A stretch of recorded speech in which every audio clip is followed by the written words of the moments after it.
Good evening, anybody. Here's Morgan.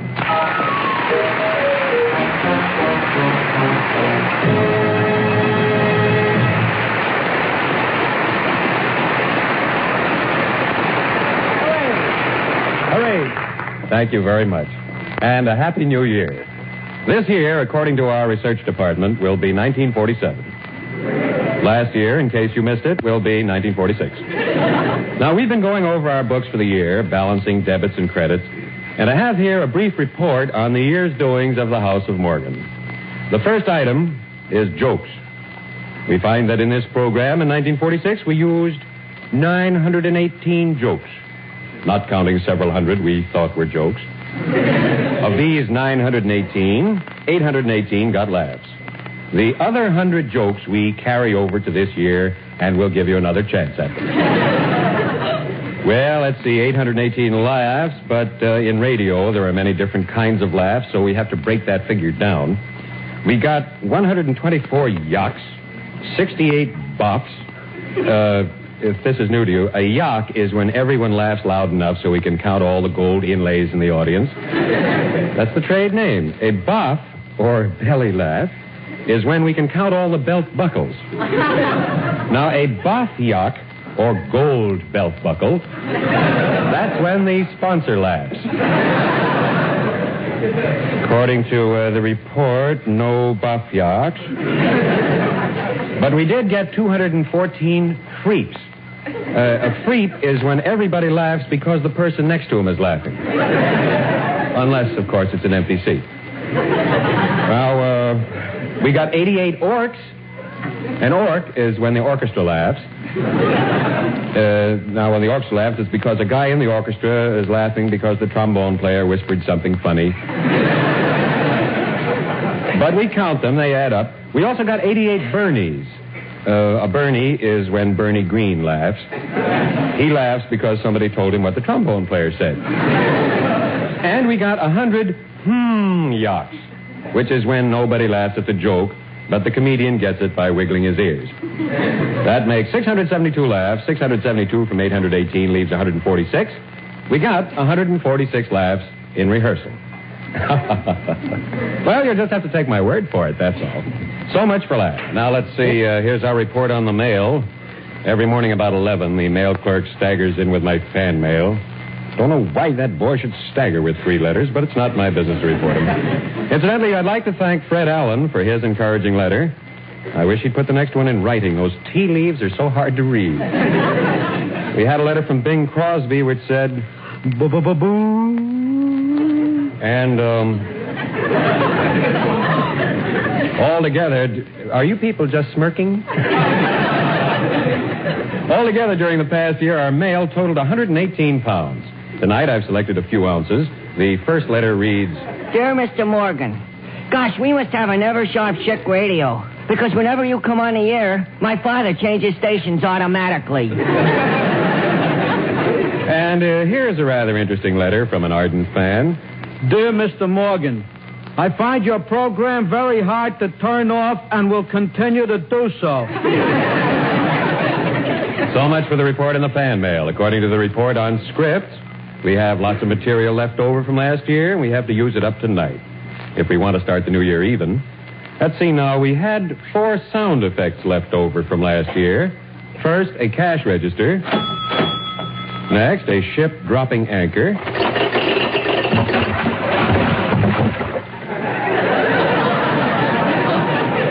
Then, a rustling of paper. And a shattering of glass. Now, in addition to these sound effects, we had 4 sentences left over from last year. They had to be cut out of different programs at the last moment. These are the 4 sentences. 1. Yes, delicious, ain't it?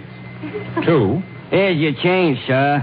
They don't call me Honest Ambrose for nothing.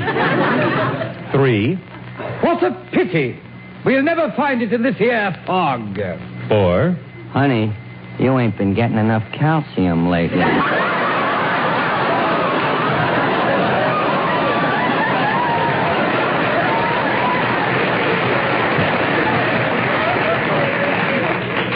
Just leftovers. Now, we also had a bit of music that was left. Bernie?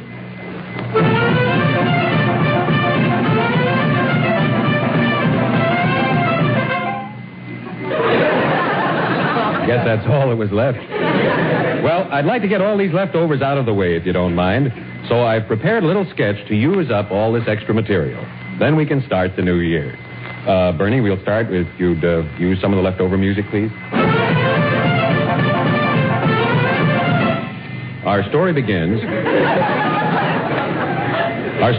on the deck of a small tramp steamer bound for New York with a cargo of tramps. This is really a ruse. In reality, this is a gambling ship, and two stealthy figures are busy marking the deck. One says, Nasty weather for the Admiral's dinner tonight, Walt. Regular pea soup fog. Yes, delicious, ain't it? I mean, one gets tired of nothing but chicken noodles. Say, would you lend me $5? Well, here's a $10 bill, but I can only lend you $3. Very well, and you can owe me $2. Which leaves you $5, and here's your change, sir. They don't call me Honest Ambrose for nothing. Say, I believe we've dropped anchor. What a pity. They'll never find it in this here fog. thanks. Our next scene, naturally, is in old Arizona. Ambrose walks into the Last Chance Saloon where his keen ears detect a strange, treacherous sound. Hey, what's that noise? It's me. I was just rustling this here paper. Stranger, we don't stand for no rustlers in this here town. I don't even let Jane rustle. One of us has to leave pronto. All right, I'll go. No, I'll go. You left last time. I ain't been out of town all year.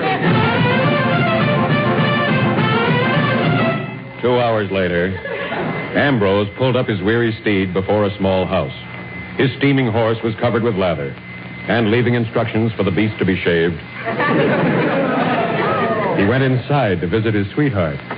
Oh, there you are, Maribel, honey. You're so delicate, so fragile, like a china doll. Here, let me hold you real close to me, darling. Honey, you ain't been getting enough calcium lately.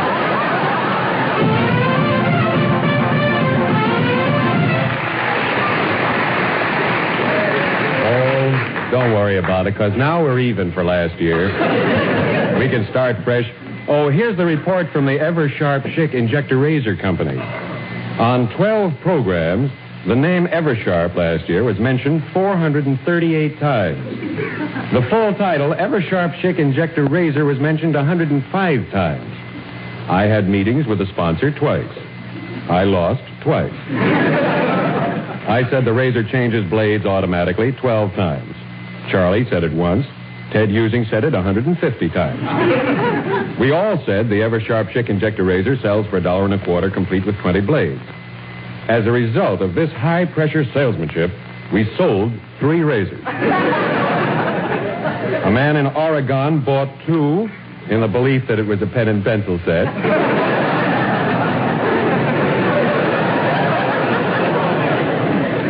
My father bought the other one, thinking that what I said was blazers. End of report.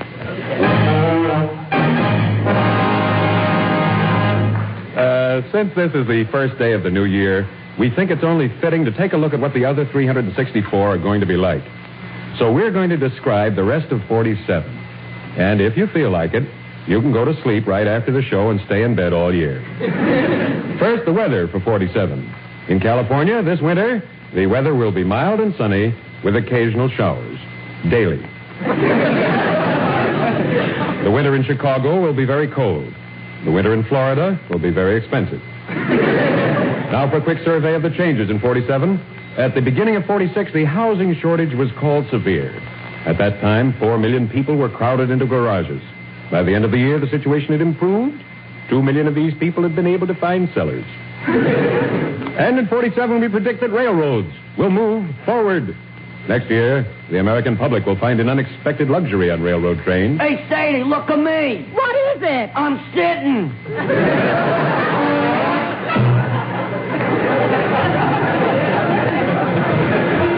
We come now to soap, which expects a banner year in 47. We've invited Mr. Homer Clunk, manufacturer of one of our better-known soaps, Broken Heart Soap, the soap with a message, to discuss the future of his business. Mr. Clunk, we're delighted to have you with us this evening. Of course you are. I get it. Do you have any plans for any new kinds of soap? Of course I do. Today our designers are working on a new soap bar. Rather expensive. It'll cost you $2 a bar, but it's well worth it. Well, why will it cost so much? This soap bar will have nuts on the inside. Nuts on the inside. Of course it will, in case you get hungry during your bath. Any other questions? Of course I do. I mean, I have, yes, I do. Then there's the new soap I forgot to mention. Now, you know the soap that floats? Yes? Well, we have a new soap that chases you around the tub. Thank you very much, Mr. Homer Clunk. I got a feeling that's going to be left over next year, that whole thing. In 47, unions will go in for more collective bargaining. They'll go in for more. They may come out with less. But in many instances, there'll be a better understanding between employer and employee, as in this one. Come in, come in. I wanted to talk to you about a raise. Well, sit down, sit down. Well, you see, prices are way up, and my expenses are high, and I thought maybe I if understand your position perfectly, my boy. Yeah, you mean you give me a raise? Certainly. $25 a week raise. $25 a week raise? Oh, boy. Thanks, Father.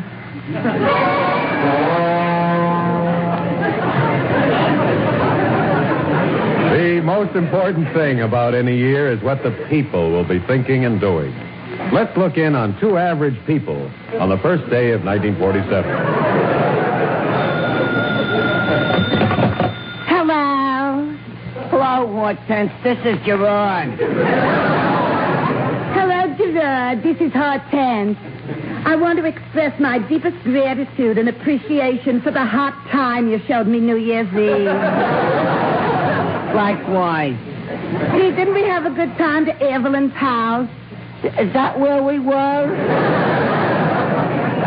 Sure, don't you recollect? First we were at Evelyn's house. Then I took you to my friend Katie's house. Then I took you to my friend Gloria's house. Then I took you to my friend Ruthie's house. Gee, Hortense, and you didn't even drop me once.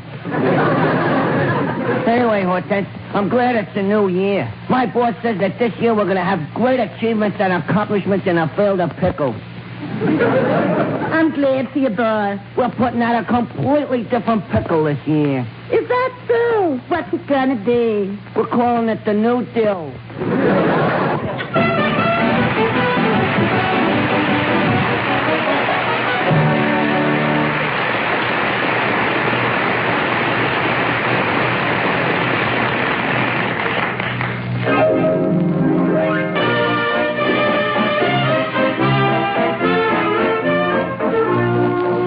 Flit Parade.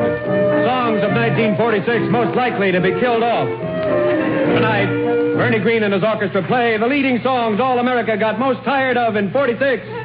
Here is number 1084, which last week was only 1087, entitled, What is the Fruit, Dear, which after it's sold, you ain't supposed to keep it in the cold.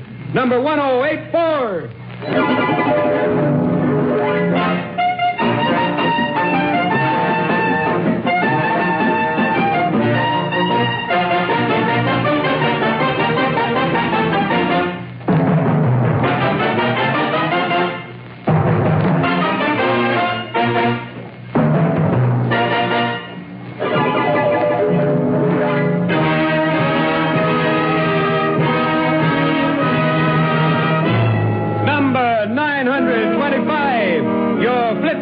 Presents the beautiful love song, Soap Gets in Your Eyes.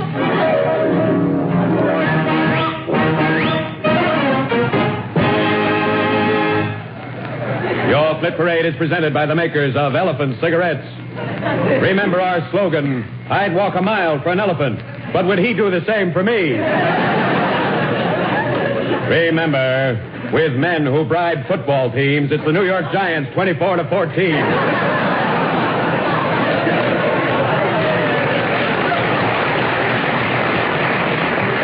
And here is a song in 89th place, but destined to go nowhere. A song which hit the all-time medium. The song that taught people that a nickel is easily worth 5 cents.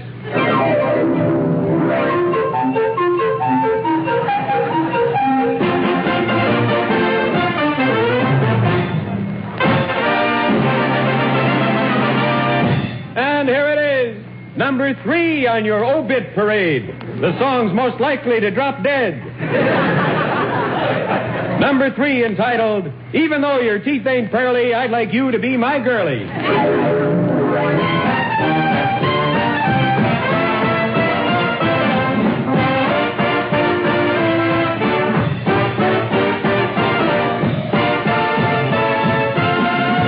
And finally...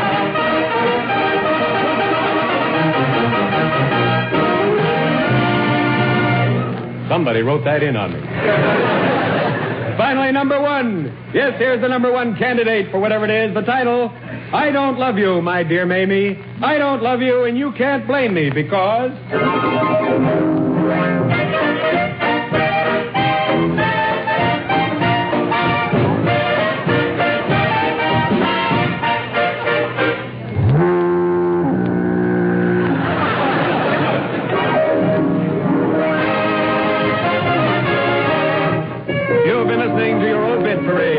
we should have buried, and to the strains of our theme, You're Driving Me Crazy, we say farewell. This program is sponsored by the makers of Elephant Cigarettes. Remember our slogan, I'd walk a mile for an elephant, but I'd rather he'd run his own errands.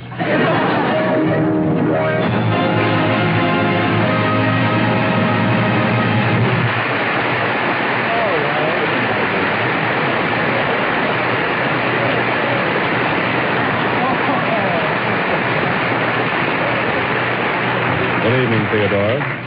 Here it is, the announcement you've been afraid of, the Shave-a-thon.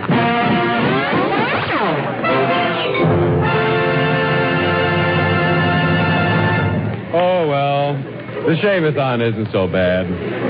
At least after it's over, we have no listeners left, so we can say anything we want. To continue our predictions about the coming year, we examine the field of medicine. Medicine has made tremendous advances during the past few years, especially in fees. In 1947, a lot of important things are going to happen in the medical profession. For instance, more and more doctors are becoming specialists. And this trend is going to continue. First, we meet Dr. Bradley. Doctor, you're an ear, nose, and throat man, aren't you? That was last year. And this year? I treat only the right nostril.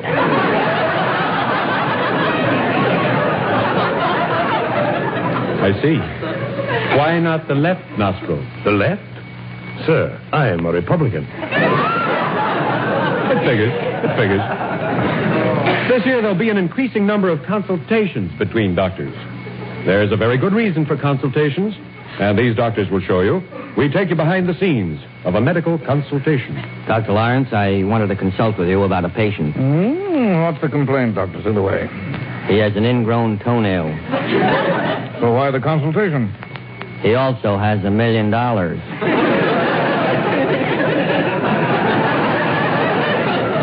Ah, yes, you were wise to call me in, Doctor. How's it look? Quite a toenail. Bet it hurts him. It's murder. I'll bet. Those things hurt, you know. I read that someplace. You, ever have one? Yeah. I'll bet it hurt. And how? But what can you do? That's what I say. What can you do? How about using hot water, Doctor? I don't know. Why not?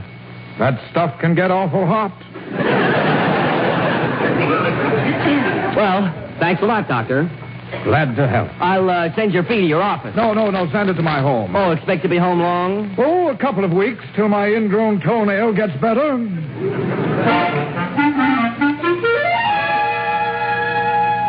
Funny, I was very fond of that in rehearsal.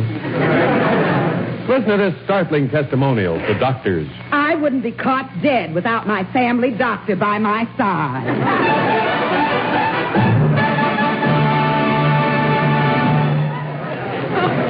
Another thing that's going to happen this year, doctors are very likely going to start to advertise on the radio. Some of the more popular programs will be the news commentary by H.V. Corpuscle, Portia Faces Anesthesia, Life Can Be Bellevue, Ladies Be Inoculated, and I imagine a lot of new medical theories are going to be tried out.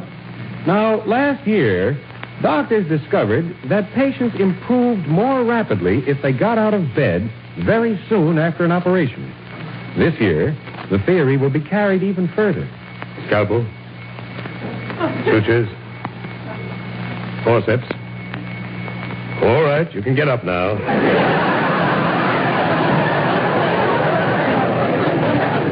But, Doctor, did you finish my operation already? Start walking. I'll finish it on the way to your room.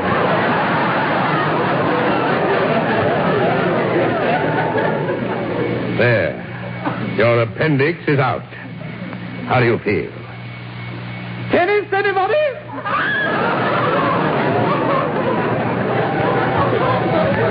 Another advance in medicine has been the theory that many physical illnesses result from a state of mind.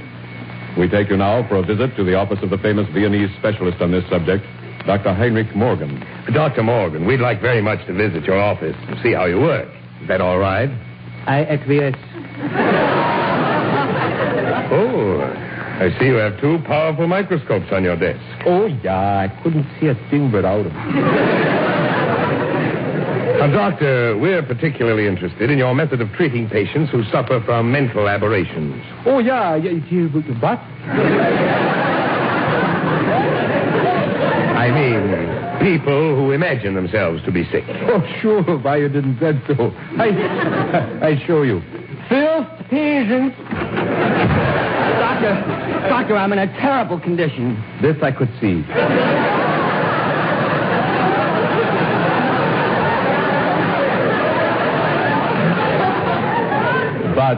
What's the trouble? I have an awful pain in my right leg. The pain is all part of your imagination. When did it start? Well, I was walking down a street, and I imagined I was hit by a brick. I see. Tell me, when you were first realizing that you hate your grandmother? I don't hate my grandmother, Doctor. But what about my leg? See, he's fighting me.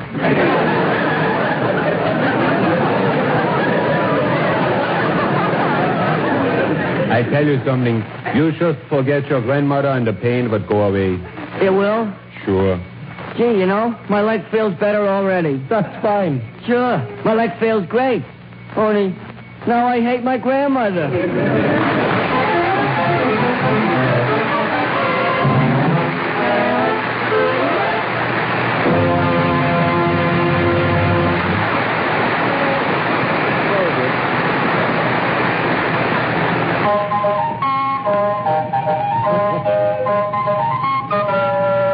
Morgan will be on this same corner in front of the cigar store again next week at this same time.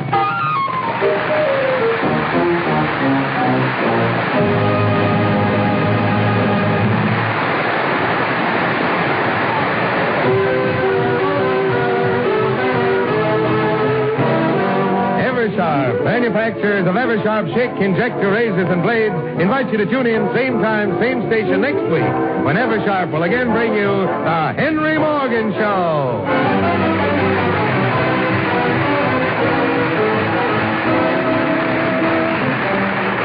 Oh, I see John Russell has stepped into the studio here. He's got some recordings in his hand and something else in there.